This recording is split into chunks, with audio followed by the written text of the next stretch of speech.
तमाम देखने और सुनने वालों को एएस इस्लामिक इन्फो की तरफ से अस्सलाम वालेकुम।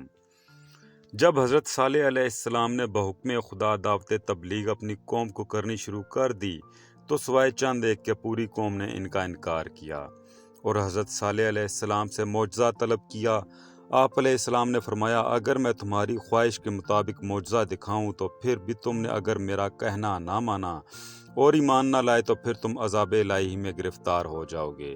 तो लोगों ने कहा कि फ़लाँ तारीख को हर साल हम सब शहर से बाहर जाते हैं और बुतों को भी अच्छी पोशाक और जेवरात से आरास्ता करते हैं और फिर इन बुतों से अपनी हाजत मांगते हैं। तू भी हमारे साथ चल और अपने खुदा से अपना मतलब मांग, फिर देखेंगे कि तेरा खुदा क्या देता है। हज़रत सालेह अलैहिस्सलाम ने इस बात को कबूल कर लिया। फिर एक दिन शहर से बाहर गए जिस दिन का वादा किया था। हज़रत सालेह अलैहिस्सलाम ने इनके साथ जो थोड़े मुसलमान थे वो भी गए और जब ईदगाह पहुंच गए तो उन्होंने अपने बुतों को निहायत जीनत से आरास्ता करके अपने सामने तख्तों पर बिठाया और बड़े अदब से अपनी अपनी हाजतें मांगने लगे। हज़रत सालेह अलैहिस्सलाम ने फरमाया, इन बुतों से कोई अनोखी चीज़ मांगो ताकि हम भी देखें कि तुम्हारे बुत कैसी कुदरत रखते हैं। लोग बड़ी आजिज़ी से मांगते रहे लेकिन कुछ भी ना हुआ। आखिर वो आजिज़ होकर बैठ गए। हज़रत सालेह अलैहिस्सलाम ने फरमाया, अब तुम जो कुछ कहो मैं अपने मालिक व खालिक से हाथ फैला कर मांगता हूँ। मेरे खुदा की कुदरत भी देखो कि वो अपने ख़ास बंदों पर कितना मेहरबान है। इस जंदा बिन उमरू जो इनका बड़ा सरदार था, साहब ने इसी को कहा, तुम्हें जो चीज़ तलब करना चाहो तलब कर लो, जो ये ना ला सके और आजिज़ हो जाए। तब जंदा ने हज़रत सालेह अलैहिस्सलाम से कहा कि ये पहाड़ जो ईदगाह के सामने है, इससे एक ऊँटनी हमारे वास्ते निकाल। इसकी पेशानी से और बाकी सारा बदन सफ़ेद हो और बाल बड़े बड़े और नरम हों और 10 माह की हामला भी हो। फिर वो हमारे सामने बच्चा जने और वो बच्चा भी इसकी मानंद हो। हज़रत सालेह अलैहिस्सलाम ने दोबारा इस्लाम के बारे में इनसे वादा लिया। सब ने इकरार किया कि हम ज़रूर ईमान लाएंगे। हज़रत सालेह अलैहिस्सलाम मुसलमानों को पत्थरों के पास ले गए और 2 रकात नमाज अदा की। फिर खुदा की बारगाह में दुआ करनी शुरू की और मुसलमानों को कहा कि तुम मेरे पीछे खड़े रहो और मेरी दुआ पर आमीन कहो।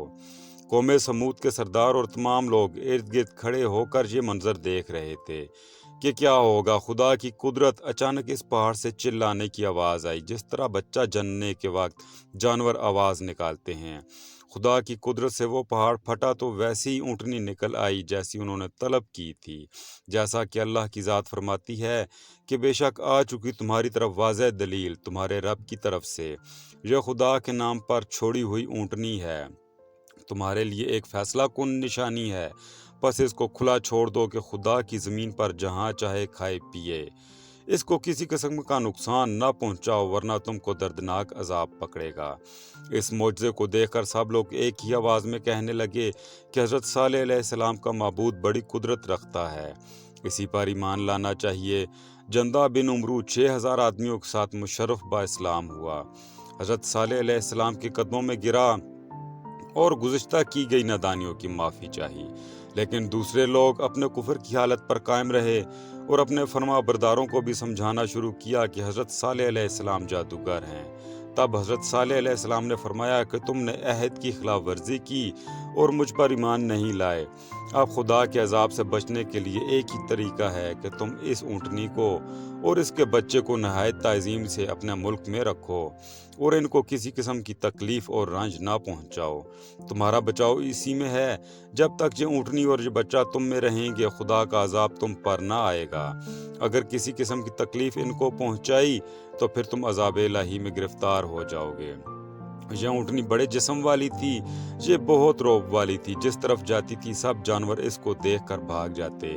पानी पर जाती तो सारा पानी पी जाती। जब लोग तंग आ गए तो हज़रत सालेह अलैहिस्सलाम ने बारी मुकर्रर कर दी, एक दिन यह ऊँटनी पानी पिएगी और एक दिन तुम अपने जानवरों को पिलाओ। इस ऊँटनी की हालत ऐसी थी कि सब जानवर इससे डरते थे कि जंगल में जब वो चरती थी दूसरा जानवर वहाँ कदम नहीं रखता था और जिस तालाब, कुएं या नदी पर वो जाती सारा पानी पी लेती थी और जिस चरागाह में वो चरती वहाँ घास का नामो निशान ना रहता।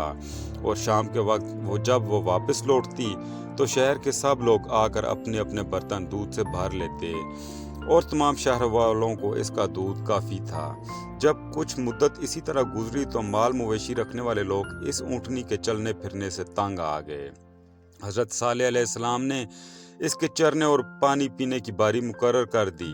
ایک دن اونٹنی اپنا کھانا پینا کرتی اور دوسرے دن حضرت صالح علیہ السلام اسے باندھ دیتے، لیکن شہر کے لوگ جو جانوروں کا شوق رکھتے تھے ان پر یہ بات گراں گزرتی۔ دل میں یہ خیال تھا کہ کسی طریقے سے یہ اونٹنی یہاں سے دور ہو جائے تاکہ ہمارے جانور بلا خوف و خطر جنگل میں جا سکیں، لیکن وعدے کی خلاف ورزی کرنے سے بھی ڈرتے تھے۔ ان کی قوم کا ایک نوجوان قدار بن سالف جو کہ اپنے والدین کا سخت نافرمان تھا اور ایک فاحشہ عورت پر عاشق ہوا جس کا نام عشیرہ تھا۔ ایک دن قدار نے اس عورت سے کہا کہ کب تک یہ آشنائی چوری چھپی رہے گی، تم مجھ سے نکاح کرو کہ عمر بھر ہنسی خوشی سے رہیں۔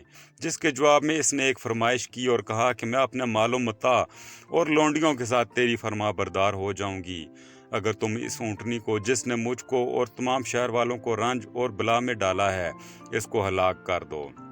اس کے بعد قدار بن سالف نے اپنے ساتھیوں سے مل کر اس اونٹنی کو مار ڈالا اور اس کے ٹکڑے ٹکڑے کر دیے۔ اس بات کو سن کر سب گھر والے خوش ہو گئے اور اس کا گوشت تقسیم کر کے اپنے اپنے گھروں کو چلے گئے۔ پیچھے سے جب اس اونٹنی کا بچہ آیا تو وہ اپنی ماں کی حالت دیکھ کر بھاگا اور اسی پہاڑ پر جا چڑھا جہاں سے اونٹنی پیدا ہوئی تھی۔ یہ خبر جب حضرت صالح علیہ السلام کو پہنچی تو افسوس کرتے ہوئے باہر آئے اور شہر والوں کو فرمایا کہ تم نے خدا کے عذاب کو اپنے اوپر لازم کروا دیا ہے۔ اب بھی بچاؤ کی ایک صورت ہے کہ میرے ساتھ چلو اور اونٹنی کے بچے کو اپنے شہر میں واپس لاؤ تاکہ تم پر سے اللہ کا عذاب نازل نہ ہو۔ اس کے بعد حضرت صالح علیہ السلام دیگر مسلمانوں کے ساتھ اونٹنی کے بچے کو لانے کے لیے پہاڑ پر گئے۔ جب اونٹنی کے بچے نے حضرت صالح علیہ السلام کو دیکھا تو 3 دفعہ آواز نکالی تو وہ پتھر ٹوٹ گیا جس سے اونٹنی نکلی تھی، تو وہ بچہ اس کے اندر گھس گیا۔ حضرت صالح علیہ السلام واپس آئے تو آپ نے لوگوں سے کہا کہ تم نے اپنے لیے خرابی اپنے ہاتھوں سے پیدا کی ہے۔ اس اونٹنی کے بچے کے 3 آوازیں نکالنے کی یہ تعبیر ہے کہ تم میں 3 دن کی مہلت ہے۔ پہلے دن تمہارے منہ زرد ہو جائیں گے اور دوسرے دن سرخ ہو جائیں گے اور تیسرے دن سیاہ ہو جائیں گے۔ بدھ کے دن اونٹنی کو قتل کیا گیا تھا اور جمعرات کو صبح لوگ بیدار ہوئے تو سب کافروں کے منہ زرد تھے۔ پھر سب کو یقین ہوا کہ حضرت صالح علیہ السلام سچ کہتے تھے۔ دوستو اگر ویڈیو اچھی لگے تو لائک اور سبسکرائب ضرور کر دیجیے گا۔ مہربانی، شکریہ۔